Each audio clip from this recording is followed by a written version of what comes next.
नाही. भाऊसाहेबांनी आयुष्यभर देण्याचं काम केलं, कधी कोणाला मागून घेण्याचं काम भाऊसाहेबांनी ठेवलं नाही. मित्रो, हे गोष्ट लक्षात घेतली पाहिजे, कारण आईने घातलेला जो संस्कार आहे तो कायम राहावा. दुसरी महत्वाची गोष्ट, कारण सामाजिक समतेचं बीजारोपण कसं होत असते, त्यांच्यासोबत एक त्यांचा वेगवेगळ्या जातींची मुलं लहानपणातच त्यांची मित्र होती. कोणी महार असेल, कोणी कोष्टी असेल, कोणी वंजारी असेल, कोणी मुस्लिम असेल, वेगवेगळ्या जातीची मुलं त्यांची मित्र होती. त्यांच्यासोबत एक शेख झिंगू नावाचा त्यांचा एक मित्र होता.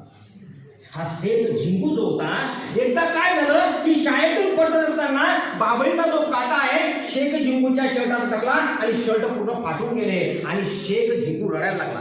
काय करावं भाऊसाहेबांनी, स्वतःच्या शर्ट काढून शेख झिंगूला देऊन गेला आणि घरी परत आले आणि आईने विचारलं, पंजाब तुझा शर्ट कुठे आहे? लक्षात घ्या, पंजाब तुझा शर्ट कुठे आहे? तर पंजाबने सांगितलं की शेख झिंगूचा शर्ट फाटला म्हणून त्याला दिलं. काय द्यावं आईनं उत्तर त्याच्यावर? आईनं सांगितलं की बाबू, हे तू चांगलं काम केलं, तुझ्याकडे 2 शर्ट आहे, 1 शर्ट दिलं म्हणून काय झालं, आपण दुसऱ्याला देत राहिलं पाहिजे. आईचा हा जो संस्कार होता, आईचा हा जो विचार होता, सर्वधर्म समभावाचा विचार होता, सामाजिक समतेचा विचार होता, तो भाऊसाहेब आयुष्यभर पुढे घेत राहिले, पुढे घेऊन जात राहिले आणि त्यातून भाऊसाहेबांचं व्यक्तिमत्व, भाऊसाहेबांचं नेतृत्व